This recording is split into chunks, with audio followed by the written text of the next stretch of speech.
நல்லா இருக்குறீங்க. ஒரு சாவு நடந்த உடனே என்ன பண்றீங்க?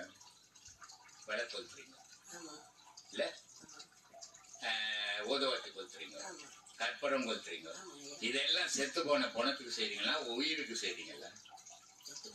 தீட்டு இருக்கும்போது இந்த விளக்க கொளுத்தலாமா? நீங்க தீட்டு இருக்கும்போது கற்பூரம் கொளுத்தலாமா? தீட்டு இருக்கும்போது ஊதுவத்தி கொளுத்தலாமா? அந்த தீட்டு பொணத்தினுடைய காலில் ஒன்று கும்பிடலாமா? இதையெல்லாம் பண்ணிட்டு அந்த தீட்டை எடுத்து போய் பொச்சு போட்டு நான் கோயிலுக்கு போக கூடாதுன்னு மூடத்தனமா இல்லையா? இதான் சொல்றது மூடத்தனம்ன்றது.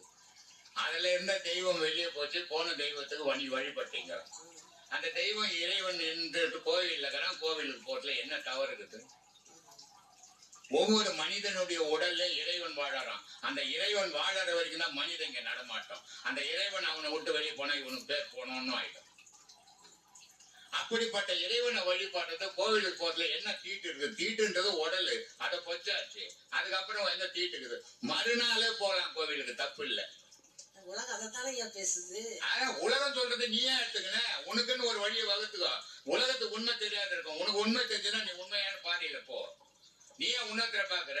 உன்னத்திர பாத்தீங்கன்னா இந்த கேள்வியே தேவையில்லையே உனக்கு. நீ போறப்ப உலகம் போற மாதிரி போடலான்ட்டு வள்ளுவர் சொல்றாரு, வளர்த்தல மழித்தல வேண்டாம், உலகம் பழித்தது அழித்து விடுன்னு. உலகம் என்ன சொல்றா? உன் கும்பல கூடி படிச்சுட்டு போ.